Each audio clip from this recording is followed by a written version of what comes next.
Bonjour à tous, bienvenue. Cette fois-ci, de nouveau, on accueille un coach, Valère. Valère, si vous ne le connaissez pas, c'est celui qui fait des dessins sur le tableau le lundi et le mercredi, je C'est pense. ça. Il met des couleurs. Et pour une anecdote que j'avais vue, il y avait un jour où je suis venue un, un dimanche faire un WOD et je suis arrivée et de loin, c'était un coach de remplacement Ouais. et il avait les jambes écartées devant le tableau. Je dis, oh, Ah. on a Valère. Et c'est pas du tout toi, mais j'ai même pas réfléchi. Mais donc voilà, il fait le grand écart souvent devant le tableau, tellement que c'est grand. Donc il doit Les tableaux sont trop écarter. petits Voilà. à cette année. Alors, comme je disais, généralement, je fais une intro musicale pour les coachs. Oui. Et toi, j'ai réfléchi. Et je mets l'intro et après on en parle, on en discute. Ok. Ouais. Un couloir étroit et obscur. Au fond de ce couloir, une porte entr'ouverte d'où nous parviennent les accords d'une musique qui en ce lieu paraît irréelle. C'est le côté obscur de la force. C'est le côté obscur de la force. C'est le côté obscur de la force. Le sombre monarque débarque et étale son pouvoir. La puissance de l'ombre s'installe. Non, ne résiste pas, ne lutte pas, ne te détourne pas de la main tendue vers toi. Où je vais explorer le royaume de tes peurs, en devenir le dictateur pour mieux te dominer. Là, tu deviens raisonnable, c'est bien, oui. Tombe sous le charme pour de meilleurs lendemains. Pour les rebelles, la force est trop forte. Je balaye les petits Ewoks comme le vent balaye les feuilles mortes. Les indécis sont avertis qui se méfient de la seule étoile qui se fond dans la nuit. Le bastion des bas-fonds du pays en action. L'énergie dégagée génère une telle attraction que vers lui se tournent enfin tous les regards pour s'apercevoir que l'espoir émerge du noir et de partie de tout homme. La force manipule de rien. Il suffit pour que l'être bascule, que les yeux de l'aveugle s'ouvrent, qu'il contemple Mars de l'obscur côté. Le temple n'est pas peur, ouvre-moi ton cœur, viens vers l'empereur, sentir la... Alors, je t'explique le pourquoi j'ai choisi cette musique. C'est I Am, l'Empire du côté obscur. C'est une chanson qui est sortie il y a 15 ans, en 2000. Je ne connaissais pas du tout. Alors, j'ai réfléchi à toi et la chose, ce qui m'est venu à l'esprit, c'est je te voyais jouer avec une épée, le sable. Ouais. Et je me suis dit, ça me fait penser à Star Wars. Et Star Wars, ça me fait penser à la chanson de I Am. Et voilà, je suis arrivée à ça. Est-ce que Ok. tu es fan de science-fiction? Ah oui, oui, j'aime bien. Est-ce que tu j'aime aimes bien Star Wars? Ah, clairement. Ah ben clairement. voilà, donc j'ai pas Ah non, finalement mon esprit. t'as pas tapé à côté, c'est J'ai sûr. pas tapé à côté. Non, non, non. Je me dis, c'est vraiment ça. Je me dis, bon, j'ai Ah pas non, c'est vraiment de clair. matière pour Non. pour pouvoir faire cette intro et c'est ça qui m'est venu en esprit. Mhm. Donc voilà, c'est pas mal. Et tu m'as dit, tu as vu quoi? Tu J'ai m'as vu que je te voyais. Enfin, Ah je sais oui, pas tu pourquoi. imaginais, ouais. Enfin, Ok. mon intuition me dit, mais je le vois jouer avec un sable à la zèle. Je me dis, Star Wars. J'ai jamais vu Star Wars. Je sais pas du tout. Ah non Pas du tout. Ah ouais. Mais du coup, mais la chanson d'Ayam, je me suis rappelé qu'ils avaient fait une chanson en lien avec Star Wars. Oui. Parce qu'ils voulaient raconter que forcément, dans la chanson, en fait, ils parlent des cités en français. Oui, parce oui, que c'est oui. un groupe mythique qui utilise souvent des Des analogies analogies, pour pouvoir avec le expliquer côté un obscur truc. ici, oui. Et voilà, il voulait montrer qu'en fait, que parfois, on a une image des cités qui n'est pas toujours Oui. la bonne. Et donc, il a utilisé Star Wars pour C'est montrer ça. que les gentils, parfois, peuvent être Exactement. méchants. Ouais, C'est ouais. pour ça que j'ai pensé Ah à ça. ouais. Ouais. Non, t'étais pas loin. ben Franchement, voilà. c'est une de mes grosses références aussi, oui. Ah ben voilà, très bien. Alors, j'ai lu de ta bio, hein, donc j'ai été voir un petit peu toute ta bio, et tu expliques avec beaucoup d'humour que, en fait, pour tes parents, pour pouvoir canaliser ton énergie quand tu étais petit, Ouais. ils t'ont inscrit au Ah, oui. sport. Et ma première question, est-ce que je voulais savoir un petit peu, est-ce que tu étais un enfant qui était particulièrement remuant donc, quand tu étais petit? Ah oui, Est-ce que oui, t'étais clairement, je très pense. dynamique, Mais après, je savais, j'ai toujours été quelqu'un qui... Mais par exemple, ici, ça se reflète pas forcément dans le coaching parce que quand je suis coach, Je veux dire, j'arrive beaucoup plus à m'exprimer, Ouais. à blaguer avec tout un groupe, Ouais. etc. Mais en réalité, il ne faut pas me mettre dans une soirée bondée parce que je déteste ça. D'accord. Je suis quelqu'un plutôt De réservé? de réservé. D'accord. Et quand j'étais petit, je m'occupais énormément tout seul. Ouais. D'ailleurs, ma petite sœur, ce n'était pas le cas. Elle voulait toujours jouer avec moi et moi, Ouais. je jouais tout seul. Ouais. Que ce soit, je faisais beaucoup de trucs de construction, j'aimais bien chipoter. C'est aussi pour ça que j'aime bien... quand je fais des tableaux, j'aime bien que ce soit joli. Ouais, Et quand c'est je fais ça. des présentations, Dynamique. je perds un temps fou Ouais. à travailler la présentation avant même de travailler ce qu'il y a dedans. Mais, mais j'aime bien chipoter, etc. Et j'ai D'accord. toujours joué avec tout ce qui est Lego, Kinex, etc. D'accord. Mais c'est clair que j'étais pas le moins turbulent des enfants. Et Des j'étais pas enfants, ok. j'étais pas le dernier à faire une connerie. Ton père était passionné par l'athlétisme et t'a embarqué très tôt dans son univers. Dirais-tu que ce partage a contribué à construire une relation père-fils plus importante, plus forte à travers ça? Oui, c'est sûr.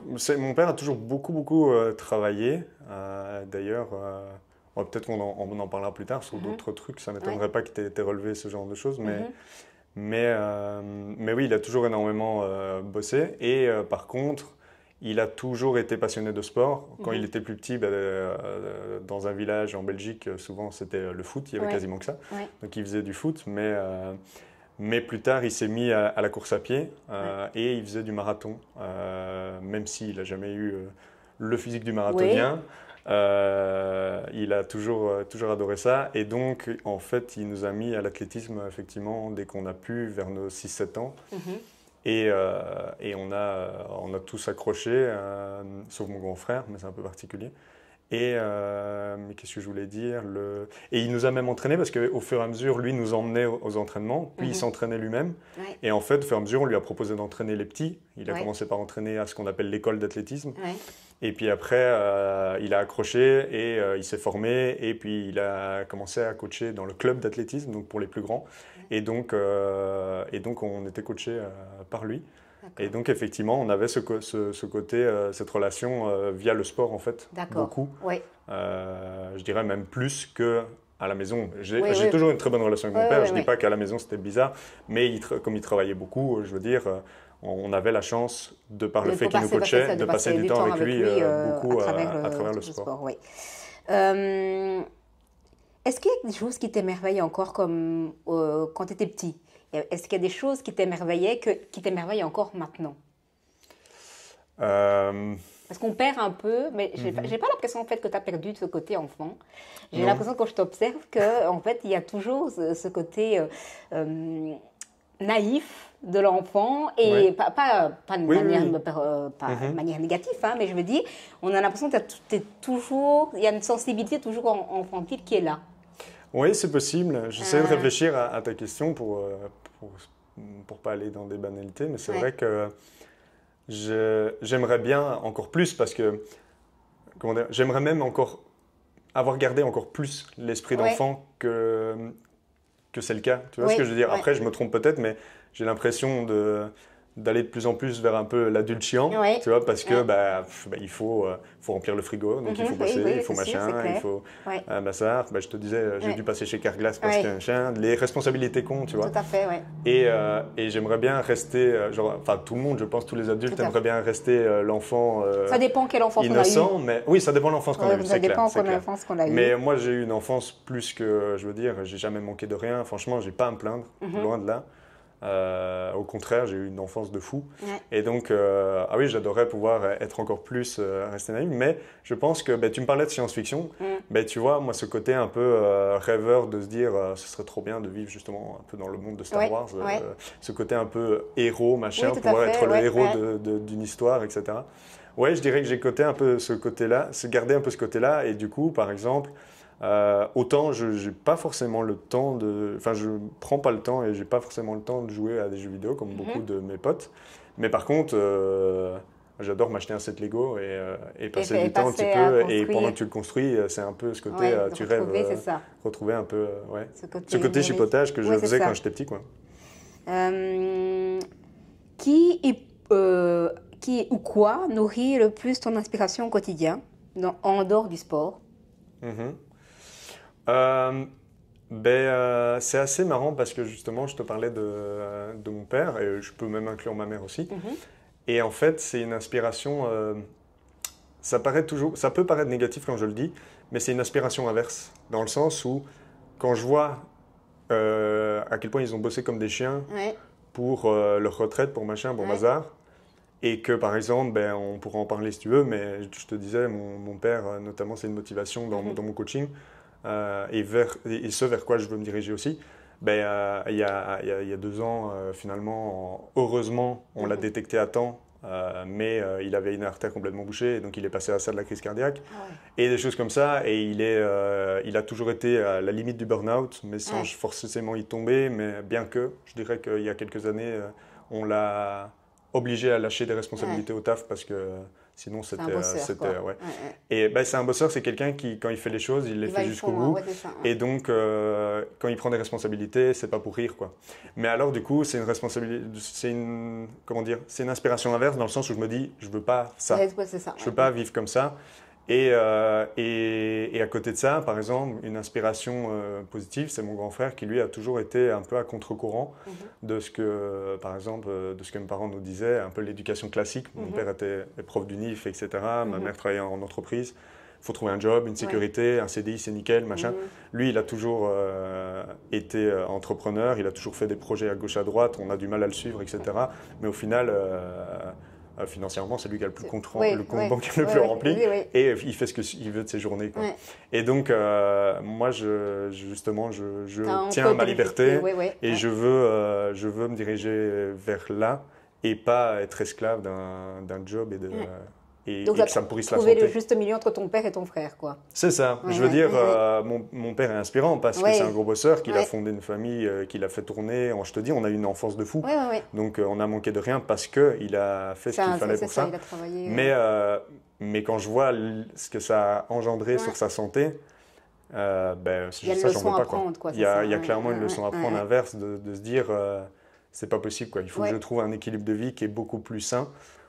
Malheureusement, on vit dans une société où il faut remplir le frigo, et l'argent, c'est la liberté. On pourra en parler aussi, c'est un sujet qui me passionne beaucoup, et j'ai pas peur de parler d'argent. L'argent, c'est la liberté. Tout à fait. Mais par contre, la santé passe avant tout. Y a rien et se bousiller la santé dans un job que tu n'aimes pas, et t'as beau avoir tout l'argent du monde, tu seras pas plus heureux. La santé, tu peux pas la gagner, non, tu peux pas la racheter, c'est sûr. Donc, non, voilà. Ouais, ok. Comment exprimes-tu ta créativité dans la vie? À travers des entraînements ou ailleurs? Avec mes tableaux. C'est con, mais c'est vrai. Mais non, j'aime bien.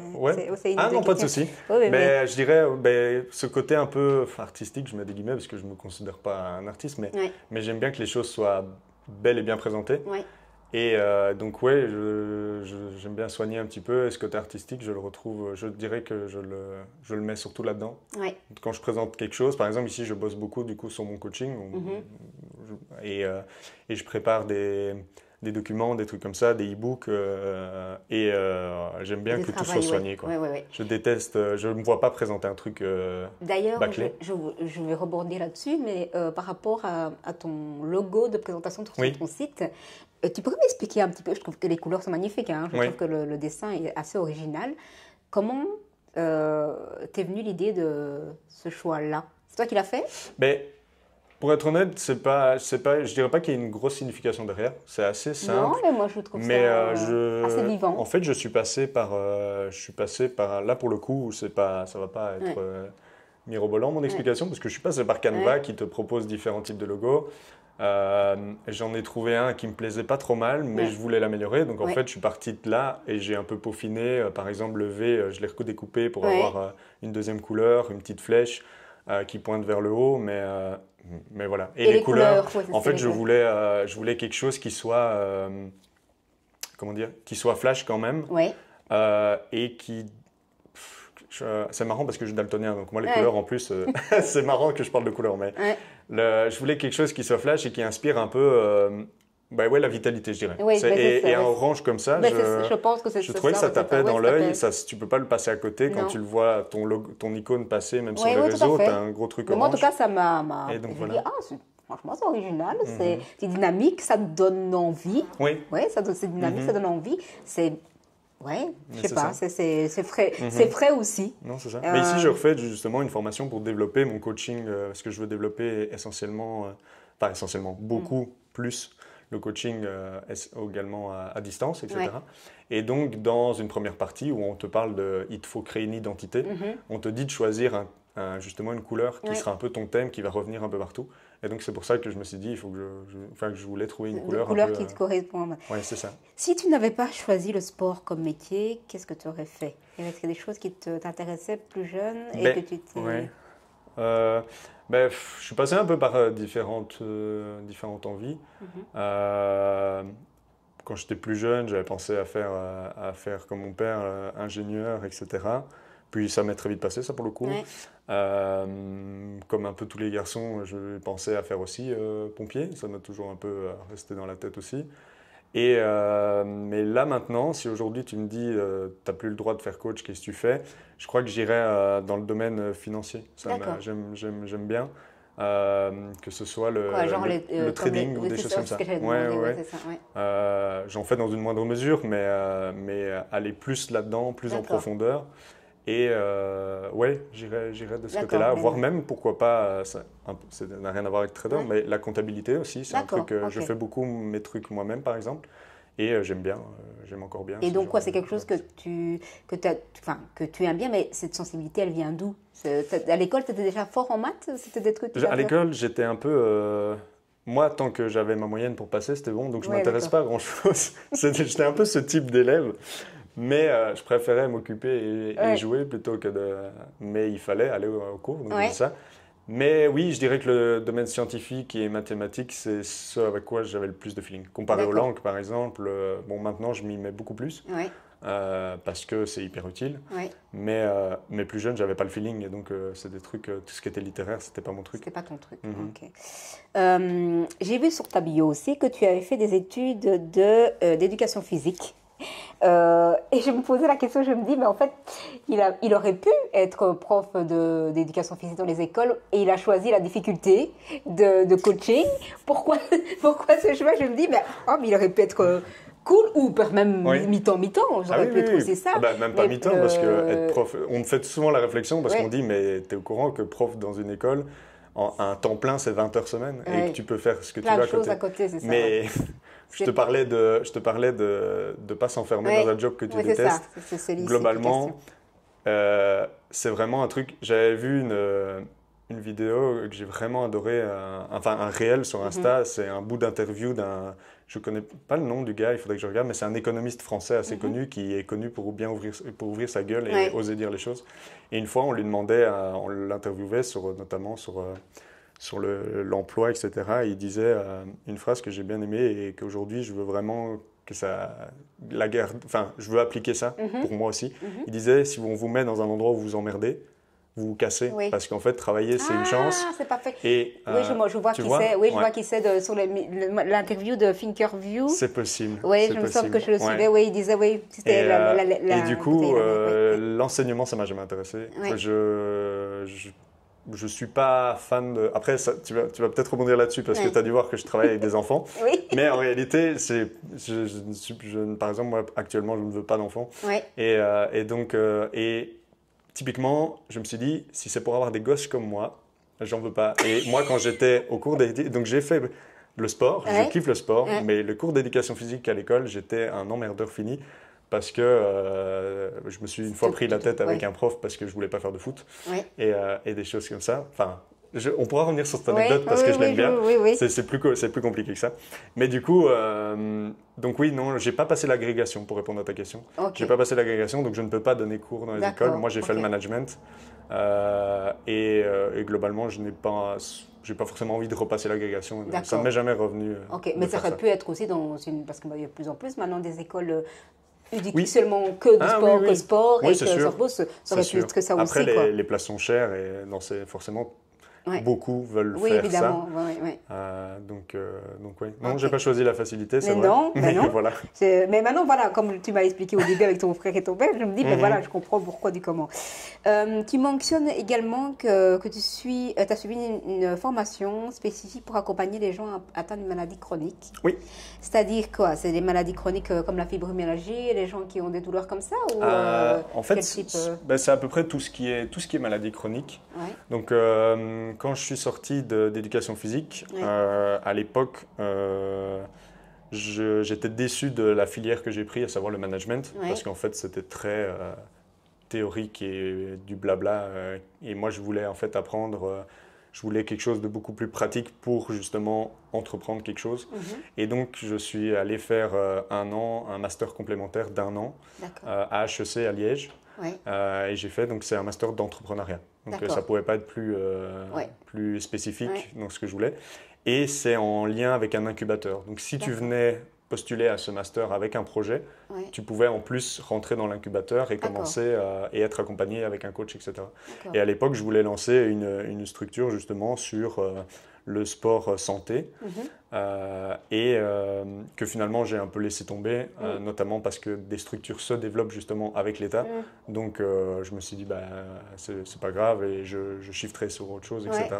Mais toujours est-il que donc, j'ai complété, donc pour pouvoir, dans l'optique de ce projet-là, j'ai fait une formation continue à l'UCL en exercise thérapie. Donc c'est comment soigner et accompagner des gens atteints de maladies chroniques ou même de pathologies cardiaques justement, des choses comme ça. La rééducation après des grosses opérations. Voilà, en gros, c'est plus, comment dire, il y a, par exemple dans le cadre de la maladie d'un accident cardiaque, tu as un accompagnement qui est fourni par l'hôpital, une revalidation cardiaque, mais qui est limitée dans le temps. Donc tu as X, tu en as beaucoup, mais tu as, je crois, une trentaine de prestations kiné à l'hôpital où on te fait faire du sport, etc. Mais c'est assez gentil, on ne va pas se mentir. Mon père est passé par là, du coup. Et puis ensuite, on te conseille de faire quelque chose, mais on te laisse en liberté, quoi. Et donc l'idée, c'est de justement, de reprendre le relais et d'accompagner les gens dans une pratique durable. Après, certaines pathologies, effectivement, donc ça, c'est plus la maladie cardiaque, c'est vraiment un incident et après, il y a un suivi pour éviter une rechute. Mais tu as effectivement, comme tu disais, fibromyalgie, tout ça, c'est des maladies à vie et le sport, en fait, c'est pas nouveau et c'est justement ce qu'on n'arrête pas de prôner partout, ne peut avoir que des effets positifs sur les douleurs, sur l'occurrence de certaines crises, des choses comme ça. Et donc oui, non. Ça te demanderait quoi de travailler en collaboration avec les hôpitaux pour que les gens sachent qu'on peut continuer à les accompagner ou comment tu as publicité par rapport à ça? En fait, il existe du coup, par exemple, ma sœur travaille là-dedans, elle a fait l'éducation physique et elle travaille dans la structure développée en Belgique, qui développe ça en Belgique, pardon, qui s'appelle le sport sur ordonnance. Et donc en fait, l'idée, elle travaille il y a 2 pôles, elle travaille dans la structure qui va rencontrer les villes pour avoir avec le bourgmestre et tout le bazar, pour autoriser les médecins de la ville à faire une ordonnance de sport. Et ensuite, une fois que ces patients ont une ordonnance de sport, ils peuvent aller à prix réduit dans la deuxième structure qui, elle, preste justement des cours de sport, X fois par semaine, etc. Tu viens et tu as un sport qui est adapté pour toi, etc. Donc ça se développe pas mal et je trouve que c'est un projet excellent. Mais de nouveau, l'idée, il y a une certaine limite dans le temps quand même de ça. Et donc, mais c'est suffisamment long pour conscientiser les gens aux bienfaits de ça. Ils font aussi, d'ailleurs, le pôle où ma sœur travaille, ils font aussi donc non seulement ils essayent de mettre ça en place avec les communes, mais ils font aussi justement des campagnes de sensibilisation et des ateliers où les gens sont invités, etc. Et on leur présente un petit peu tout le projet. Et donc, oui, il y a quand même une durée dans le temps. Donc l'idée, mais suffisamment longue, comme je disais, pour sensibiliser les gens à maintenir cette pratique sur le long terme. Et je pense qu'il y a plein par exemple, c'est bête, mais même une structure comme Astérion pourrait essayer de pouvoir profiter, comment dire, essayer d'offrir un service qui, une fois que ces gens-là n'ont plus droit à ces séances-là, de pouvoir, continuer à avoir une continuité. Donc ça veut dire quoi? Que si le médecin fait une prescription, ça veut dire qu'ils ont un remboursement par la mutuelle, d'un quota. Et puis après, le fait que les gens soient rentrés dans ce mouvement-là, ils se disent, finalement, ça m'apporte du bien, je vais continuer. D'accord, ok. D'accord, c'est une bonne idée, franchement. J'ai jamais entendu parler de ça, mais c'est une bonne idée. Non, ça se développe, hein, mais pas encore dans toutes les communes. Oui. Alors, je voulais poser une question, mais ça, c'est peut-être un peu super personnel parce que c'est une réflexion interne. À quel moment de ta vie t'as le plus transformé intérieurement et comment cela se reflète dans ton quotidien aujourd'hui? Est-ce qu'il y a eu un moment, une phase que tu t'es dit, là, je passe un cap, ou peut-être même l'histoire de ton papa, ça pourrait être ça aussi, de se dire, tiens, le fait d'avoir mon père qui a eu ça, même si j'étais au courant qu'il abusait au niveau du travail, ça t'a permis en tant qu'homme, toi, de te dire, comme tu t'expliquais au début, finalement, j'ai pris le contre-courant de ça et me dire que moi, je veux profiter de la vie et que le boulot, c'est un second. Est-ce que tu as eu des histoires comme ça dans ta carrière, ou ça pourrait être même de ta carrière, hein, ou pas Si, effectivement, déjà, tu l'as dit toi-même, hein, cet épisode-là, c'est clair que ça a fait aussi un chiffre de me dire, en fait, par exemple, à l'époque, je travaillais, donc quand je suis sorti d'HEC, je me suis lancé comme indépendant pour faire du coaching, justement, mais très compliqué de se lancer direct comme ça pour créer une clientèle. Et donc, j'ai cherché aussi un complémentaire. Et j'ai atterri chez Decathlon où je suis resté 3-4 ans, je crois. Et à la fin, j'en avais, pour dire les choses crûment, j'en avais plein le cul. Et c'est exactement cette fameuse phrase-là de quand on te fout quelque part et que tu t'emmerdes, il est temps de se casser. Et j'en étais là. Et en plus de ça, parallèlement, du coup, mon père a justement cette phase où il a été... il a vraiment mis un pied là dans le burn-out et vraiment la dépression. Et puis il y a eu derrière, ça c'est assez logique, l'épisode cardiaque qui est arrivé 1 an après, je crois. Mais à ce moment-là, je me suis dit, il est vraiment temps que je me casse. Et ça sert à rien d'attendre l'opportunité. Il faut se la créer un peu soi-même. Voilà, c'est ça. Et donc j'ai posé ma démission et tout ça. Mais je dirais qu'il y a eu, avant ça, j'ai eu aussi une phase, une accumulation de pas mal de choses. Et pareil, j'étais un peu en mode, je sais plus quoi faire, parce qu'à ce moment-là, j'avais arrêté le coaching parce que j'avais quitté Liège pour revenir aussi sur Jean-Blou. Je travaillais uniquement chez Decathlon. J'étais revenu même chez mes parents. Et il n'y avait pas de sens dans ce que je faisais. Travailler chez Decathlon, c'était pour aller achalander des rayons. J'apportais aucune valeur. Et donc, il y a eu cette phase, un moment aussi un petit peu, je n'irai pas jusqu'à parler de dépression parce qu'on n'en est pas là. Mais j'avais quand même d'ailleurs, et je n'ai pas peur de le dire, et de dire que c'est important de le faire, j'étais allé voir une psy parce que je m'étais dit, qu'est-ce que je fais J'étais paumé en mode, je ne sais pas ce que je veux faire, il n'y a rien qui me motive. Et j'ai l'impression de servir à rien. Et donc, et puis même m'entraîner, c'était frustration sur frustration, tu vois. Et donc, ça m'a pas mal aidé de pouvoir aller parler. Ça, c'est hyper important d'aller parler à quelqu'un. Et si c'est pas une psy, ça peut être si vous avez quelqu'un qui peut. Mais c'est hyper important parce que ça débloque des choses. Parce que parfois, le fait de ruminer soi-même, on réfléchit pas correctement. Alors que quand on parle à quelqu'un, ne serait-ce que parfois la personne ne fait qu'écouter, mais ça nous permet de réfléchir différemment, de structurer ses idées et de se dire, mais en fait, c'est tout con, il faut que je fasse ça.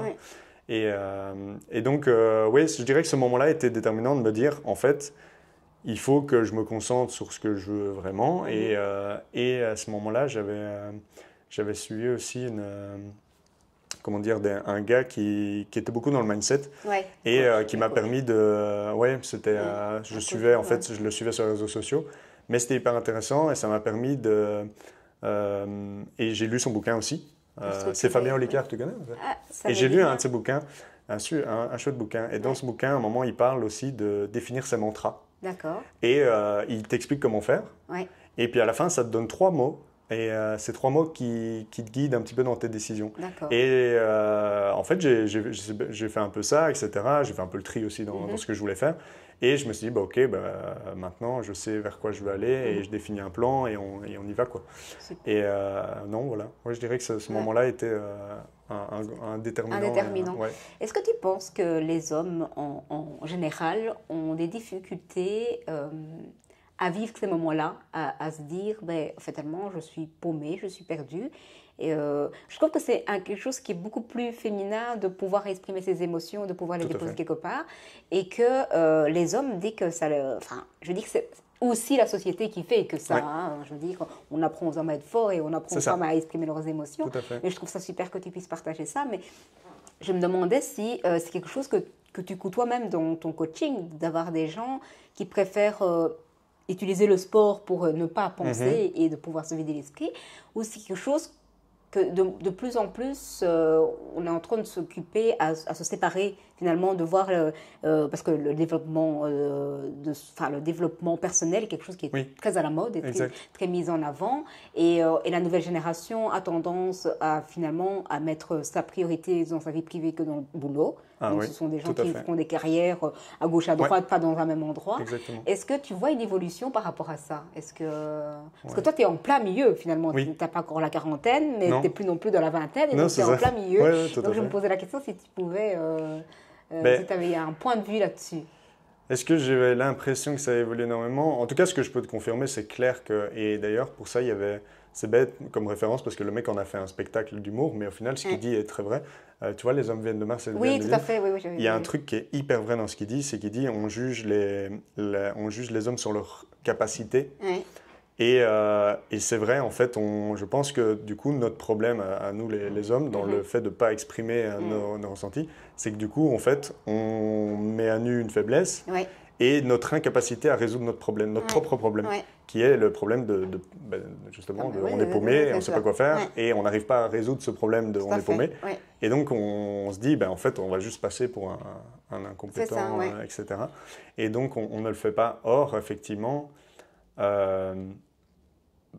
c'est contre-productif. Oui, tout à fait. Et comme tu dis, je pense que beaucoup prennent, par exemple, des échappatoires. Le sport en est une bonne dans le sens où au moins tu prends soin de toi. Il y a des échappatoires qui sont malheureusement plus dévastatrices et moins productives.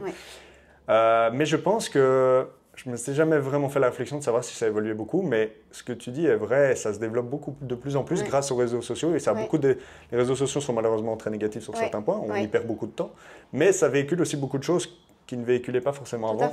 Les idées véhiculent beaucoup plus vite, etc. Et puis je trouve que les hommes sont plus sensibles à partager leur parcours aussi, et plus vulnérables, et franchement dans tout, j'ai l'impression que et aussi cette liberté du podcast aussi, qui fait qu'on a des podcasts totalement dédiés aux hommes. Et maintenant, j'ai entendu aussi qu'il existait des cercles d'hommes. C'est un genre de thérapie groupe d'hommes qui se retrouvent et qui parlent finalement de tout ce qu'ils vivent au quotidien et qui puissent se le partager. C'est un système qui vient des États-Unis et qui est occupé à avancer. Et je pense qu'il y en a un des groupes de discussion, en fait. C'est ça, entre hommes, et pour pouvoir libérer la parole, de dire finalement, je suis débordée à la maison, j'arrive pas à gérer, le boulot, il y a trop de boulot, et j'ai l'impression de devoir être fort des deux côtés, et à la maison et au boulot. Et donc du coup, je trouve que cette sensibilité-là est de plus en plus ouverte, en tout cas. Tout à fait. Et je trouve que c'est une bonne chose. Exactement. Une bonne chose. Mais pour prendre le contre-exemple, j'allais y venir. Par exemple, le Japon a un gros problème avec ça. C'est qu'ils ont en plus des codes sociaux qui font qu'on ne parle pas de ces problèmes, etc. Et en plus, il y a beaucoup de points positifs à leurs codes sociaux, mais un des gros points négatifs, c'est l'isolement. Ils vivent très isolés, et résultat, le taux de suicide est monumental au Japon. Et ils en ont même créé un département, je crois qu'il y a un département spécifique pour la gestion du suicide et la prévention du suicide.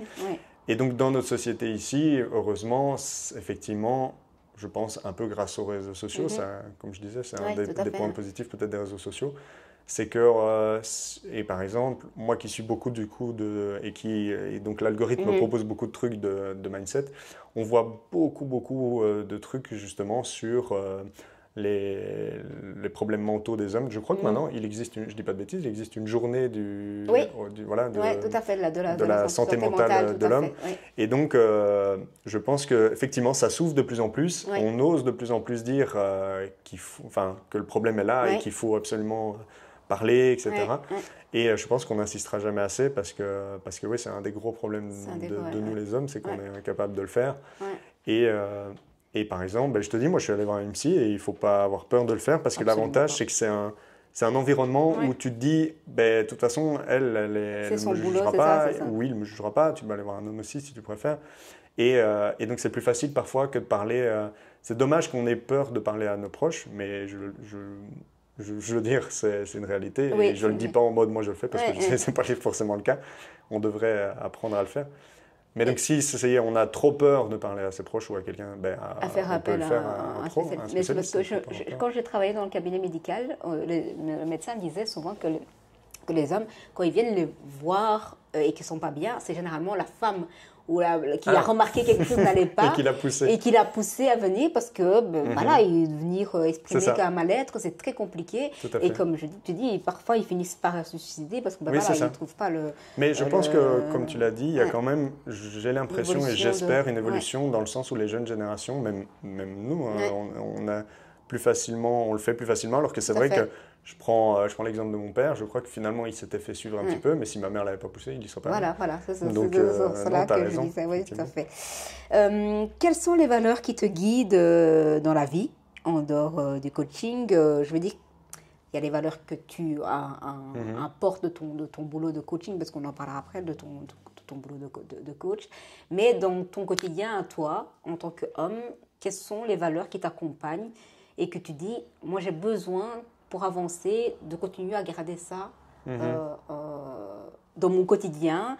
Et si quelque chose si c'est plus là, j'aurais l'impression de me perdre un peu. Oui. Voilà, la question. Non, c'est hyper intéressant. Et ça rejoint un petit peu ce que je te disais avec les mantras, mais il y en a d'autres, des valeurs. Mais je crois qu'un de mes plus gros mantras, c'est la liberté, effectivement. C'est pour ça que par exemple, ici en septembre, j'ai refait le pas avec mon autre job aussi. Je ne suis officiellement plus employé, je suis maintenant indépendant complet. Et même si c'est de nouveau le chemin de la difficulté, c'est important pour moi devoir être pieds-poings liés à un job, Après, je ne dis pas que c'est ça que parfois quand je m'exprime, on a l'impression que je suis un peu radical, mais par exemple, je prends l'exemple de devoir demander tes congés. Ça me rend dingue de dire t'en as 20 par an et démerde-toi avec ça. Et en plus, on t'oblige à les prendre à telle période parce que machin, il y a nanana. Après, je rassure, c'est mes jeunesses, je ne suis pas du style je sais s'il y a des obligations et des trucs, je suis quelqu'un qui arrive à. Je ne suis pas pour l'anarchie non plus, mais loin de là. Mais la liberté est hyper important. Il y a aussi le respect. Ça, c'est un truc, par exemple, tout ce qui est l'incivisme, et malheureusement, je trouve qu'en Belgique, c'est de pire en pire. Enfin, en Europe, de manière générale, c'est de pire en pire. Et je parlais du Japon, c'est un truc de dingue d'avoir réussi à inculquer ça à toutes les générations, etc. J'ai encore des potes qui ont eu la chance de voyager là-bas. Et ils disaient, c'est impressionnant qu'il n'y ait pas une poubelle en rue, mais tu n'as pas un déchet par terre. C'est un truc de fou. Non. Et moi, où j'habite, dans ma rue, en face de chez moi, c'est un dépotoir. Et ça me rend dingue parce que les gens viennent mettre les poubelles, passent le vendredi matin. Mais tu peux être sûr que déjà, il y a toujours des... Je vais le dire, on s'en fout, des trous du cul, qui ne sont pas foutus de voir que ce n'est pas le jour des cartons, mais le jour des PMC. Ils viennent amener quand même leurs cartons, qui du coup restent là pendant 2 semaines. Et ça me rend dingue que les gens sont incapables de vivre en communauté et de se dire qu'il n'y a pas qu'eux et leur nombril. Je veux dire, ils me pourrissent, c'est devant chez moi, quoi. Et ça me rend dingue de ne pas être capable de respecter ça. Les gens qui... Enfin, non, je ne vais pas partir là-dedans, sinon je vais énumérer un milliard de trucs. Mais l'incivisme me rend malade et le respect, c'est un truc qui est hyper important. Et donc, si par exemple, dans un endroit où je travaille, je ne ressens plus de respect, c'est la première chose. C'est un des trucs qui font que je partirai, c'est sûr. Okay. Qu'est-ce que tu aimes que les gens voient de toi? C'est une chouette question. C'est une chouette question parce que le regard des autres, je trouve que c'est un truc qui est qui est compliqué à gérer. Tout à fait. Et notamment, moi, c'est un truc qui me fait, qui me bloque beaucoup Mhm. et sur lequel j'essaie de travailler énormément. Mhm. Mais c'est, comment dire, ouais, c'est un gros frein pour beaucoup de gens. Beaucoup. Et moi, énormément. Et du coup, c'est une question intéressante. Néanmoins, c'est effectivement important parfois de se la poser pour, comment dire, pour moi, c'est important de se la poser parce que c'est important de savoir ce que tu veux refléter Oui. et donc quelles actions tu dois mettre en place Mhm. pour qu'on te voit comme ça. Oui. Et donc, je ne parle pas de mettre un masque, mais je parle de dire quelle personne tu as envie d'être, Oui. qu'est-ce que tu parlais de valeur, quelle Ouais. valeur tu as envie de véhiculer. Ouais. Et donc, si tu veux que les gens ils le voient, ben en fait, il faut que tu l'appliques. Oui, tout à fait. C'est logique. Oui, c'est Ça logique. paraît con, mais c'est logique. Ouais. Et donc, moi, je dirais, ben, justement, quelqu'un qui... Ben, on parlait de respect, mais c'est con, mais de quelqu'un... Si on me voit comme un connard irrespectueux, Ouais. ce serait dommage, parce Ouais. que c'est quelque chose qui est important. Je suis quelqu'un de fondamentalement gentil. Oui, ça, oui. Et ça me rassure que j'entends souvent qu'on le dit. Oui. Et donc, ça me rassure. Et aussi, je dirais, quelqu'un mais quelqu'un qui va au bout des choses et qui s'investit. Qui s'investit, Ouais. ouais. Ouais. Ok. Super. Parlons de ton côté artistique. Hein. Je me dis qu'on reviendrait là-dessus. Hein. Moi, est-ce que ce que j'ai remarqué maintenant, voilà, comme je t'ai envoyé un message pour que tu puisses illustrer ton podcast avec un dessin de toi, est-ce que le dessin est quelque chose dans lequel tu t'exprimes à travers l'art artistique, mais à la main? Mais en fait, c'est marrant parce que du coup, tu me fais repenser à un truc que j'ai complètement zappé, Ouais. qui est par rapport à la question que tu as posée il y a déjà quelques temps Oui. sur ce que j'aurais voulu faire. Un Oui. des trucs aussi, quand j'étais petit, j'aurais voulu faire justement dessinateur de BD. Mon père a Oui. toujours eu une belle collection de BD. Oui. Et du coup, je lisais pas grand-chose quand j'étais petit. Je détestais lire, mais par contre, les BD, oui. Les BD, ouais. Et donc voilà, mais en réalité, j'ai jamais continué. Donc c'est pour ça que par exemple, je dirais pas que c'est des talents de fou de dessinateur. Je fais un petit truc au tableau comme ça, Ouais, mais je ne ouais. dessine pas chez moi, etc. C'est un truc que je fais pas forcément. D'accord. Donc non, pour répondre à ta question, je dessine Ouais. pas par exemple comme ça. Mais ça me fait rire de faire un petit dessin au tableau, etc. Et quand j'étais plus petit, oui, je dessinais un peu plus, mais je me suis jamais investi là-dedans. Appliqué, Ouais, c'est ouais, ça, ouais. pour aller... Donc c'est plus mon côté, comme je te disais, on en parlait, c'est plus mon côté chipoteur et j'aime bien faire des belles présentations qui fait Ouais. que... C'est le côté esthétique voilà, de la c'est chose. ça, de me ouais, ce dire, côté, je trouve ça chouette. Et puis en fait, les dessins ici, c'est surtout parti d'un petit délire, parce que je travaille donc à H5 aussi, à Jodogne. Ouais. Et là, Pierre qui s'occupe, enfin c'est la programmation CrossFit, mais Pierre qui s'occupe du coup de mettre ça sur notre application. Chaque semaine, il met un thème et Oui. en fait, il donne un nom au WOD. D'accord. Et donc parfois, les noms m'inspirent un dessin, et donc je fais des dessins Des là-bas. dessins. Et les gens ici l'ont vu sur mes réseaux, par exemple. Et Christian, Oui, qui vient souvent à 10 Oui, heures, c'est ça, ouais, le et c'est pompier, lui le là. fameux Ouais. petit pompier que je dessine, oui. m'avait dit une fois pourquoi nous on n'a pas des dessins, etc. Et donc comme ils ont assisté, je me suis amusé à faire des À petits faire dessins. ça. Et donc parfois quand j'ai l'inspi, je fais un petit dessin. Ouais, c'est ça. Et j'ai pris du coup le pas de dessiner à chaque fois Christian, puisque c'est lui qui me demande des dessins. Donc je fais un petit pompier, et c'est le héros Ah ben, voilà. des petits dessins au tableau. Donc Ok. s'il y en a qui se demandent pourquoi je fais tout le temps des pompiers, c'est pour Voilà, Christian. c'est pour Christian. Dédicace à lui. Et le côté esthétique, pourquoi c'est si important pour toi? C'est une très bonne question. Je sais pas pourquoi. Je sais pas. C'est peut-être un côté un peu toqué que j'ai aussi. Le contrôle? Oui, peut-être le contrôle. Et de nouveau, je pense. En réalité, en y repensant, je te disais que le côté regard des autres Oui. est quelque chose sur lequel j'essaie de beaucoup travailler. En fait, De ça manière, me stresse profondément de présenter un truc qui est moche parce Ouais. qu'on va se dire que Oui, c'est moche c'est ça, et ouais. que je fais pas Pas bien la les choses bien. hauteur. Oui, d'accord. ok. Surtout que je fais pas les choses bien. Et donc, je pense que ce côté esthétique de faire un beau tableau, etc., c'est parce qu'en fait, je veux qu'on se dise... Enfin, je pense que je veux que on voit que la chose est préparée. Oui, Et je crois que ça vient de là, ce côté esthétique de vouloir que quand je présente un truc ou par exemple à HEC on faisait beaucoup des présentations, c'est toujours moi qui faisais les diapos. D'accord. Parce que et puis ce côté contrôle, c'est vrai que j'aime bien que les choses soient faites comme moi j'aime tout à bien, fait, avec le côté esthétique que moi j'aime. Oui, c'est ça. Et donc oui, je pense que c'est ça, le côté peut-être un peu contrôle et le côté je veux que les choses, je veux que les gens se disent que c'est préparé, et que c'est bien fait. C'est parce que je rebondis en ça, c'est parce que moi je suis devenue styliste dans ce sens, dans ce cadre-là aussi, parce que je voulais pas que, en fait, que les gens s'arrêtent sur le fait que j'étais seulement que j'avais une amputation, et donc j'ai beaucoup travaillé mon esthétique pour ça, et finalement j'en ai fait un métier plus tard, mais voilà, mon esthétique.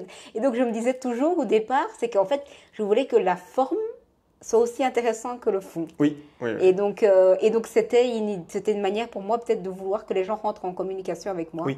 Et puis après, qu'ils connaissent la vraie personne. C'est ça. Donc c'était... ça fait tilt quand tu me dis ça, mais je me dis c'est exactement la même chose. Voilà. Alors, tu es animateur aussi de jeunes enfants. Tu animes ça en été, je suppose, pendant la vacances aussi justement, en fait, c'est donc ce que quand j'ai quitté Decathlon, je travaillais déjà ça faisait quelque temps que je cherchais à quitter Decathlon, et donc que je cherchais un autre job. Mais dans le monde du sport, c'est pas toujours évident de trouver, surtout, et puis des temps partiels, c'est souvent des temps pleins, des choses comme ça qu'on te propose. En fait, j'ai atterri dans une ASBL qui donne des cours de natation pour les enfants. Donc, c'est de l'accoutumance de 3 à... Enfin, ils font aussi bébé nageur, mais ça, moi, je ne me sens pas apte de le faire. Et donc, moi, je fais les enfants de 3 à... Parfois, j'en ai eu jusqu'à 8 ans pour des enfants qui ont plus de mal, mais souvent, c'est 3 à 6 ans, on va dire. D'accord. Et donc, j'ai commencé, finalement, donc j'étais allé les voir, mais... Ça ne coïncidait pas à ce que je cherchais, mais finalement j'avais quand même accepté de travailler 2 jours semaine chez eux en complémentaire. Et puis quand je me suis dit il faut vraiment que je quitte Decathlon, tant pis. Eux, ça faisait déjà quelques temps qu'ils me disaient t'es sûr, on peut t'offrir un mi-temps si tu veux, etc. Au début je disais non. Et puis finalement j'ai dit tant pis en fait, l'environnement est plus sain là-bas. Et donc au pire c'est temporaire. Et donc j'ai quitté Decathlon et j'ai commencé chez eux à mi-temps. Donc maintenant, j'ai encore réduit un petit peu mon temps de travail pour shifter de plus en plus donc vers le coaching à 100%. Et donc oui, je donne des cours de natation à des enfants, alors qu'à la base, j'avais toujours dit que je ne travaillerais jamais avec des enfants. Voilà. Et au final, je suis étonné de voir que ça ne me dérange pas tant, mais c'est clair que je ne ferai pas ça des années. Donc c'est des cours, non, c'est toute l'année, c'est de l'extrascolaire. Donc c'est souvent les après-midi, soirées. Et donc je donne ça 3 jours semaine maintenant. D'accord. Et pendant l'été, en fait, ce sur quoi tu rebondissais, toi, c'est en fait, souvent ils font des stages pendant l'été. Pas forcément de natation, mais du coup, oui, c'est ça en fait. Mais ici, c'est aussi pour ça que je voulais passer comme indépendant. C'est que le problème, c'est que les stages, c'est temps plein, et donc je suis obligé d'annuler mes coachings, etc. Donc je suis passé indépendant pour ne plus être obligé de faire les stages aussi. Tout à fait. Okay. Donc je travaille que l'année. Et au niveau de la natation, ça veut dire quoi? Que tu es un super bon nageur? Tu connais toutes les... Alors justement, pas du tout. Non seulement j'avais dit que je ne travaillerais pas avec des enfants, et en plus, je nage comme une pierre. Donc en éducation physique, c'était ma bête noire. En fait, je coule. En 3e année. Pour flotter dans l'eau, c'est une question d'équilibre masse grasse, masse maigre et également densité osseuse. Et en fait, c'est assez connu que les Africains ont plus de mal à nager parce qu'en fait souvent ils ont une masse maigre plus importante, une masse grasse plus faible et une densité osseuse surtout plus importante. D'accord. Et pour te donner de l'anecdote, je t'explique pas ça pour rien. En 3e année en bac, c'était diversification de natation. Donc on faisait plus que nager, on faisait aussi d'autres trucs. Et à un moment le prof nous fait faire des tests de flottaison. Et on fait un test très con qui est tu prends une grande aspiration, tu fais une boule et en fait tu vas remonter naturellement à la surface. D'accord. Et moi je restais dans le fond. Ah d'accord. et le prof après dit bon voilà, comme vous pouvez le voir, on flotte dans l'eau, c'est normal, machin. Et puis je dis mais moi je flotte pas monsieur. Et il commence à m'engueuler en disant que j'ai rien compris à l'exercice, qu'il faut pas expirer dans l'eau et tout ça. Je lui dis, mais monsieur, je vous assure que j'ai tout fait correctement. Eh ben, montre-moi, qu'il me dit. Et je lui montre et je reste au fond de la piscine. Et tout le reste de l'année, il m'a appelé le nègre blanc. Parce que je flottais pas. Et d'ailleurs, quand je nage sur le dos, j'ai les jambes comme ça dans le fond. Bref, tout ça pour te dire que non, la natation. Et donc, c'est assez marrant que je finisse là-dedans. Mais après, de nouveau, et ça, c'est un truc que j'aime bien dire, et c'est valable dans tous les sports, et notamment le crossfit. Moi, je ne me considère pas comme un athlète RX, parce que, par exemple, tout ce qui est charge, je suis clairement pas le plus fort, et l'haltérophilie, c'est pas mon ami. Enfin, mais par contre, un bon athlète ne fait pas un bon coach et inversement. Et donc, je veux dire, je sais apprendre à des enfants à nager, même si moi, je ne suis pas le nageur du siècle. Donc, j'ai appris, forcément, j'ai dû compenser toutes mes lacunes. Donc, j'ai appris à essayer de bien nager. Je ne suis pas le meilleur nageur, je continue de couler, mais je sais me débrouiller et je sais enseigner ça à des enfants. Donc, voilà. Mais, ça demande quand même une sacrée patience. Oui, c'est ça. Et ça, c'est ça qui m'a étonné, c'est que finalement, je me suis dit, bon, ça se trouve, je vais détester, et puis finalement, ça allait encore. Après, ça dépend des enfants. Est-ce qu'on peut parler de ce sujet-là, parce que c'est un sujet finalement qu'on n'entend pas parler beaucoup, mais que voilà, parfois on n'a pas le choix. Tu disais que tu ne voulais pas d'enfant. C'est un choix que tu as décidé avec ta compagne, ou c'est un choix que tu as imposé à ta compagne, ou c'est un choix que vous avez pris ensemble En fait, pour moi... Je vais d'abord commencer par moi, puis je vais rebondir sur ta question qui n'est pas bête du tout. Pour moi, c'est une... Je ne sais pas que j'en veux pas du tout, mais actuellement, j'en veux pas parce que pour moi, c'est une finalité. Si tu fais des enfants, ben en fait, tu ne peux pas le remettre en mode finalement, je ne sais pas m'en occuper, je vais le remettre. Enfin, si, aux États-Unis, tu peux, mais pas ici. Et heureusement, parce que c'est absurde. Mais donc pour moi, c'est tellement important de ne pas le faire enfin tu vois, de pas faire n'importe quoi et n'importe quand. Pour moi, c'est une finalité tu fais des enfants quand tu as une vie, après tu vas me dire, tu n'as jamais une vie peut-être totalement stable, il y a toujours des choses qui peuvent changer, mais néanmoin, il faut que tu sois capable de lui assurer justement, on en parlait, moi j'ai eu la chance d'avoir un père qui nous a assuré une enfance de dingue, mais voilà, pour moi, il faut avoir cette stabilité au minimum de pouvoir lui assurer une éducation, etc. Et de pouvoir s'en occuper. Et je trouve qu'actuellement, ce n'est pas le cas. Parce que justement, je suis encore en train de me construire professionnellement, etc., etc. Et donc, j'en veux pas actuellement parce que je pense que ce serait me mettre un boulet au pied sans vouloir, sans le côté négatif, mais je veux dire, tu vois. Et je veux pas faire subir ça à un enfant, de me dire, et je veux pas devoir mettre mes objectifs de carrière en pause parce que je dois m'occuper d'un enfant. Et donc, peut-être que je me trompe, mais moi, c'est comme ça que je le vois. Et pour en revenir à ta question, heureusement, non, ma compagne partage cet avis-là, elle n'a pas envie maintenant. Elle n'est pas fermée, mais elle aussi, c'est pas quelque chose, elle n'est pas in love de se dire je veux tomber enceinte. Donc non, heureusement, on s'est trouvés et on partageait cet avis-là. Donc en réalité, actuellement, on partage cette opinion. Ok. C'était important pour moi de pouvoir aborder ce sujet-là parce qu'on a cette impression qu'une fois que... dans l'historique de l'évolution d'un couple, c'est ben voilà, on se met ensemble et puis on se marie, et puis on achète une maison et puis forcément les enfants viennent. Mais je trouve ça important que tu puisses aussi dire, moi, ma stabilité et ma carrière et mon ambition est important. Je ne veux pas avoir un enfant et puis le négliger à côté parce que voilà, j'ai pas le temps et c'est mon boulot qui compte en premier. Je trouve ça important de le dire, mais aussi c'est important de savoir que il faut que la compagne suive aussi. Tout à fait. Oui, c'est clair, sinon c'est bloquant. Voilà, c'est un peu bloquant, mais donc j'avais envie de revenir là-dessus. Alors, je voudrais parler de pédagogie. Généralement, on est coach et on apprend des choses finalement à l'école. Et à un moment donné, à force de faire, on devient... finalement, on se légitimise. Oui, c'est ça. On met certaines choses qu'on a appris à l'école de côté parce que dans la réalité du terrain, on apprend à se connecter aux gens et que c'est en se connectant aux gens que finalement on peut réagencer notre manière de fonctionner. Et donc ma question était comment toi c'est quoi ta manière de coacher et comment tu as construit ça, ton identité? Parce que finalement, c'est ça, quand tu deviens indépendant, tu dois construire ton identité et de pouvoir développer ça et attirer des clients qui vont correspondre à cette identité ou qui vont matcher avec cette identité. Et donc, je voulais savoir un petit peu si tu avais travaillé ça, de savoir, de dire, moi, en tant que Valère, j'ai envie de transmettre ça, j'ai appris ça, mais je me rends compte que, ben voilà, moi, c'est ça que j'ai envie de transmettre, à force d'avoir coaché différents endroits et avoir rencontré différentes personnes. Moi, c'est ça que je veux comme clientèle, qui me corresponde. Comment tu as travaillé cette identité, finalement C'est assez complet ce que tu me dis, parce pour moi, il y a plein de sujets différents dont on pourrait parler. Le côté pédagogie, par exemple, c'est...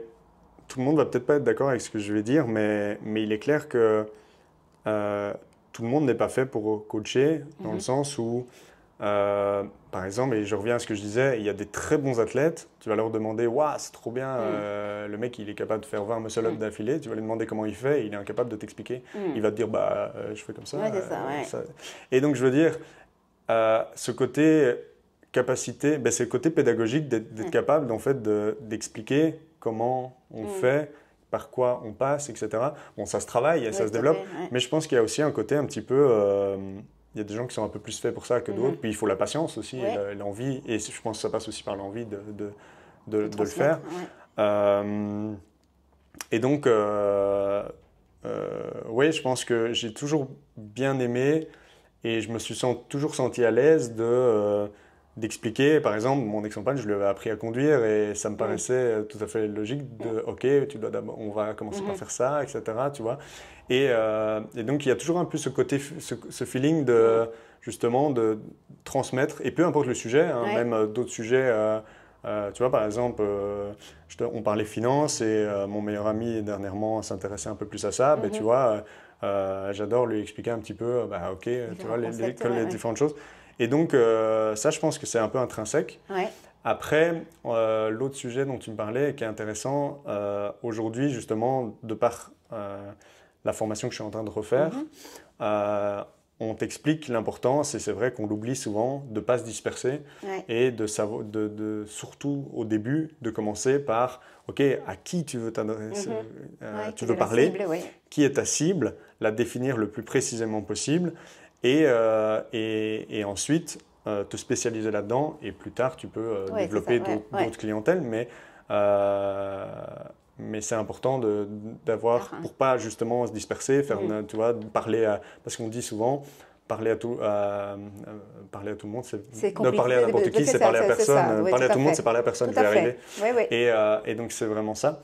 Et donc ici, moi, je veux vraiment me spécialiser, en tout cas dans mon coaching à distance. Le CrossFit, j'adore parce que justement, je peux parler un peu à tout le monde et c'est différent, c'est complètement différent comme coaching.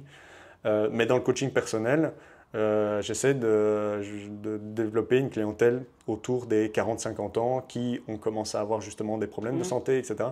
Et donc, comment j'en suis venu à ça? C'est assez rapide, en fait, quand on m'a dit, quand je suis arrivé dans ce moment de la formation et qu'on a dit maintenant, réfléchissez et définissez une clientèle cible sur base de pour qui vous voulez aider, qui vous vous sentez compétent d'aider, etc. En fait, je pensais à mon père, en fait. Je me suis dit, mais en fait, de par ce parcours, justement, de par ce parcours qui m'a touché de mon père, et de me dire, en fait, il y a des gens qui ont vraiment besoin d'aide à ce niveau-là. Et puis, par la formation que j'avais faite, etc., je me suis dit, ben, en fait, c'est assez logique. Je veux dire, j'ai les outils et j'ai la passion de me dire il faut que j'aide ces gens-là. Donc moi je voudrais vraiment développer justement ce côté homme 40-50 ans qui ont une vie hyper blindée mais qui commencent à se dire qu'ils sont en train de niquer leur santé et qu'il faut faire quelque chose et qui peut-être potentiellement ont déjà des problèmes. Tout à fait, et donc voilà, c'est comme ça que j'en suis arrivé là. Ok. Qu'est-ce qui est le plus gratifiant pour toi dans le fait d'aider quelqu'un à traverser cette période-là? Qu'est-ce qui... Parce que généralement, on dit souvent qu'on se construit à travers l'autre, en apportant ses compétences et ses capacités à l'autre. Finalement, on en apprend plus sur soi que sur l'autre, en gros. Et je voulais savoir un petit peu, toi, qu'est-ce qui t'enrichit à travers le fait d'aider et de transmettre tes connaissances à l'autre? Ben, en fait, j'ai un exemple tout récent. Là. Il y a Guy, tu vois, qui Oui, vient au oui, tout à fait, conditioning. oui, Donc, oui, oui. pour ceux qui ne connaissent Oui. pas, c'est un adhérent ici à Astérion qui a la septantaine et que sa fille a motivé Oui, oui, oui, à venir. à débuter le CrossFit. Ouais. Et il vient au conditioning et au low impact.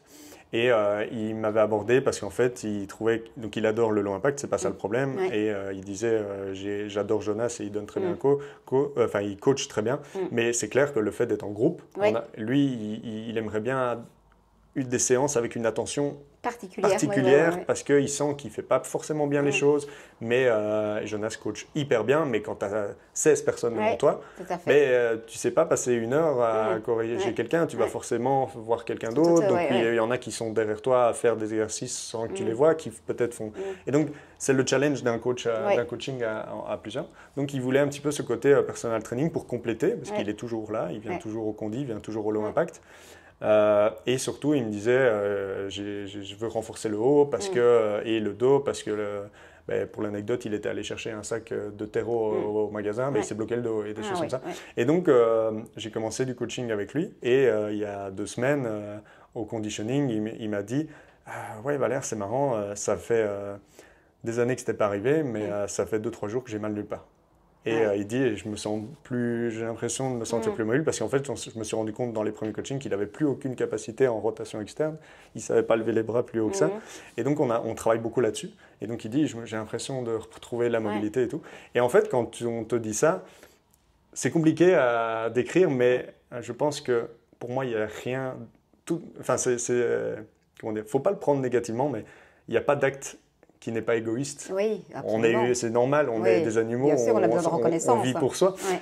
Et donc, oui, ce côté, en fait, quand on te dit ça, je pense que, et on en revient à ce que je veux que les gens pensent de moi, et en fait, tu te dis, waouh, ça fait plaisir, ce gars-là, il me voit comme quelqu'un de compétent qui a changé sa vie, et ça fait ultra plaisir de voir que ton boulot, et c'est ça aussi, par exemple, on parlait de Décathlon et que en fait, il n'y a aucune reconnaissance, je ne sers à rien. Et là, quand on te dit ça, ça vaut tout le salaire du monde. En fait, te dire que tu te dis, putain, j'ai un impact sur quelqu'un. Oui, c'est ça. Et ça fait plaisir. Et puis, je trouve que dans le coaching et dans le service à l'autre, finalement, on n'a pas toujours forcément ce retour. Je veux dire, les gens parfois reviennent en disant, oui, mais moi, j'ai eu plus mal ou quoi que ce soit. Donc, tu as toujours l'impression de devoir forcer. Mais le fait de... je trouve que c'est un monde... vous mettez l'autre en valeur pendant tout le truc, mais vous avez besoin d'avoir des retours pour savoir si ce que vous faites a forcément... donc voilà, ok, c'est la question que tu as posée. Comment tu es arrivé dans le milieu du CrossFit? En fait, donc je suis arrivé pendant le Covid. Donc, j'ai commencé à travailler chez Decathlon en 2020. 2 semaines après le début de mon contrat, on fermait tout. Et donc, je me suis retrouvé chez moi à m'emmerder un petit peu. Et à l'époque, j'ai commencé en fait le fitness pendant ma 3e bac en éducation physique. J'avais envie de changer parce que j'ai toujours été le grand maigrichon. Et à l'école, ça m'a valu des moqueries, etc. Les gosses, quoi. Oui, c'est ça, quoi. Et ça m'a toujours... j'ai toujours eu ce côté, justement, on parle du regard des autres. J'ai toujours détesté qu'on me voit comme le... Et encore aujourd'hui, quand on me dit « Attends, t'es grand mince », ça me fait mal. Parce que je suis là, putain, je bosse pour essayer d'être plus épais, mais j'y peux rien, je fais ce que je peux. Et donc, bref, donc, j'étais dans le fitness, mais j'avais fait le tour, j'en avais marre de m'entraîner tout seul, en fait. Et je faisais plus d'athlètes depuis quelques années, parce que le groupe s'était finalement dispersé, que moi, la compétition, j'en avais ma dose, que je me blessais souvent. Et donc, j'avais plus ce côté club et collectif. Et je me suis dit, j'aimerais retrouver ça. Et donc, je me suis dit, pourquoi pas essayer le CrossFit, puisque c'est des cours collectifs, que tu vas rencontrer des gens et que tu vas t'entraîner avec d'autres. Et donc, c'est comme ça que je me suis retrouvé à Schinck, à Wavre, à tester le CrossFit après le Covid. Je crois que du coup, c'était en 2021 ou 2022, un truc comme ça. Donc, c'est pas si loin que ça. Hein. Et j'ai tout de suite accroché. Et j'ai pu retrouver justement ce côté, en fait, communauté, donc cet esprit communautaire et tout, qui fait que ça motive à venir parce que tu vois d'autres gens, etc. Tu t'entraînes pas tout seul dans ton coin, tout le monde avec son... Moi, je suis retourné dans un Basic Fit il n'y a pas longtemps pour coacher quelqu'un. Mais il ne faut pas le dire, parce que du coup, tu n'as pas le droit. Mais bref, et ça m'a rendu malade de voir chacun dans son coin avec ses écouteurs. Ouais, je me suis dit, waouh, c'est horrible, c'est pesant comme atmosphère. Et j'ai travaillé dans les Basic Fit pendant longtemps comme coach. Et en fait, je me suis dit, je n'aime plus du tout cet environnement. Et donc voilà. Et comment s'est passé la première fois que tu as dû coacher? Parce que comme tu dis, ton image et ce que les gens pensent de toi est important. Donc se retrouver devant 15, 20 personnes, du premier coup, en fait, tu donnes pendant que tu penses qu'est-ce qu'ils pensent. Exactement, non, c'est vraiment ça. C'est vraiment ça. Je me dis comment ça, c'est parce que oui, quand tu me dis que voilà, l'image de l'autre est importante, je me dis, mais quand tu te retrouves avec 15 personnes qui t'écoutent là et qui te disent, ils sont en train de penser que soit que je suis nulle, soit que je suis... Voilà, tout ça. Comment s'est passé ton premier cours? Stressant, forcément. Et j'ai envie de te dire, j'en ai toujours des premiers cours. Parce que par exemple, il n'y a encore pas longtemps, j'ai remplacé un mardi soir, un vendredi soir, et c'est des têtes que tu connais pas. Et même si je coach à Astérion depuis 1 an quasiment maintenant, c'est ça, 1 an. En fait, tu vas remplacer à une heure où tu viens pas d'habitude, et en plus de ça, tu remplaces un coach. Et les gens, ils aiment bien leur coach. Oui, tout à fait. Et donc, absolument, ils sont attachés. Tu reviens à ta première séance, où tu es là devant 15 inconnus, ou presque, parce qu'il y a 2-3 têtes que tu connais, et tu es là en mode, bon, faut pas que j'ai l'air d'un guignol, parce que je remplace Chick ou Chuck, et qu'ils sont là. Il est pas là, truc. Toi, tu fais non, c'est moi. Mais non. Et donc, qu'est-ce qui se passe dans ta tête? C'est stressant, parce que tu as beau savoir ce que tu racontes. Et je te dis, j'essaie de bosser là-dessus, mais il y a toujours ce syndrome un peu de l'imposteur, là où tu te dis, il faut que j'ai l'air compétent, il ne faut pas que je dise des conneries. Et puis il y a toujours bien un moment où tu es là en mode, tu t'embrouilles, et puis tu te dis, bon. Mais en tout cas, ça ne se voit pas. Non, heureusement, tu vois, parce que moi, dans ma tête, il y a des fois, je suis là, je me perds dans mes explications, je vois tout le monde qui me regarde, et je me dis, merde, je dis de la merde là, on recommence. Et en fait, en réalité, parfois les gens s'en rendent même pas compte. Non, pas du tout. Mais parfois, on est pire que juge de soi que les autres. Pas parfois, je pense toujours, on est toujours plus. On pense toujours, en fait, on s'imagine que les gens pensent ça, alors que vraiment pas du tout. Quoi. Donc je dirais, première expérience stressante, mais bien, parce qu'au final, je veux dire, c'est pas quelque chose que j'avais jamais fait. Mais c'est toujours stressant. D'accord. Donc, au bout de 1 an, tu as toujours cette ça m'arrive, Ici, j'ai remplacé cet été un mardi et vendredi soir. En fait, tu as tout. Mais une fois que tu es lancé, tu es lancé. Oui. Mais c'est le moment où tu te présentes devant des inconnus et que tu fais, bon, ils m'ont jamais vu. C'est comme parler en public, quoi, finalement. C'est ça. Parce que tu vois, par exemple, les cours de 7h et 10h, je connais 99% des têtes. Et donc, je sais pas, je suis à la maison et c'est plus la même chose. Mais là, quand tu fais 1 heure que tu n'as pas l'habitude de donner avec des gens que tu n'as pas l'habitude de donner, c'est toujours... Et le groupe, c'est toujours plus impressionnant. Un coaching personnel, tu as aussi ce petit sentiment de te dire, OK, c'est la première impression, il faut que je fasse bien. Mais quand tu es devant 15 personnes qui te regardent comme ça, et tu te dis, bon... il faut le faire, quoi. Il faut aller, quoi. Mais une fois que tu es lancé, tu es lancé. Mais oui, Est-ce qu'on peut dire que tu es un perfectionniste? Figure-toi que c'est le mot que la psy a utilisé. Parce que justement, un des sujets dont je parlais, parce qu'il y a 2 types de perfectionnisme. Parce qu'il y a des perfectionnistes qui se mettent de la pression tout seuls, et il y a des perfectionnistes qui pensent que les gens attendent ça d'eux. Et donc, du coup, ils se mettent une pression. Il y a peut-être un peu des deux. Peut-être un peu des deux, mais je crois que malheureusement, pour moi, on en revient encore à ça, mais le regard des autres, effectivement, ce côté perfectionniste de il faut que les gens pensent ça, mais en réalité... Et donc, j'en parlais à la psy, et c'est marrant parce qu'elle m'en a parlé, pas du tout sur du côté, par exemple, comme on pourrait croire dans le travail ou dans le truc, mais je lui parlais que j'arrivais plus à gérer, par exemple, la frustration dans le sport, et que je m'énervais comme un gros gamin, quoi. Et après, tu t'en veux. C'est assez marrant que tu te poses la question, justement, par rapport à ce que je t'expliquais, parce que c'est un truc auquel... J'avais jamais vu ça comme ça, mais la psy a mis ce mot-là sur moi parce que, non pas par rapport au travail ou autre comme on pourrait le penser, mais je lui disais que j'arrivais plus du tout à gérer les frustrations dans le sport. J'avais des réactions disproportionnées. Je me mettais une pression de fou et quand j'arrivais pas à faire un truc ou que j'étais pas performant comme je voulais, j'avais des réactions de con. Je sautais dans une bouteille, je jetais un truc par terre. Et en fait, tu te sens mal parce qu'en réalité, je pense que les gens qui sont comme ça, il ne faut pas croire, et je l'ai été, en réalité, tu te sens stupide. Sur le moment, tu as un coup de sang, et puis après, tu te sens stupide. Et elle me disait qu'en fait, elle me disait, je pense que vous êtes perfectionniste. J'étais là, je ne vois pas le rapport, mais en fait, si... du coup, je me mets des attentes qui sont beaucoup trop hautes et donc une pression. Et en fait, l'échec est presque inévitable à cause de la pression et du fait que l'objectif est vraiment trop haut. Et donc, oui, je pense que j'ai ce côté perfectionniste.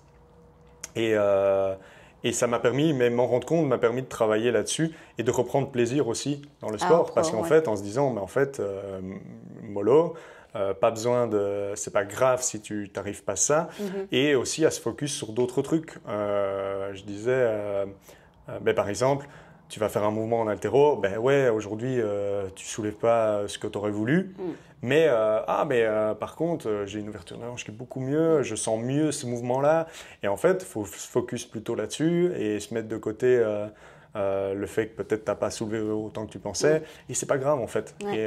Et plutôt continuer à prendre du plaisir dans le mouvement. C'est facile à dire, c'est très difficile à mettre en place. Mais quand tu y arrives, tu reprends goût à bouger, en fait, et à faire ton sport pour les raisons, les vraies raisons du plaisir.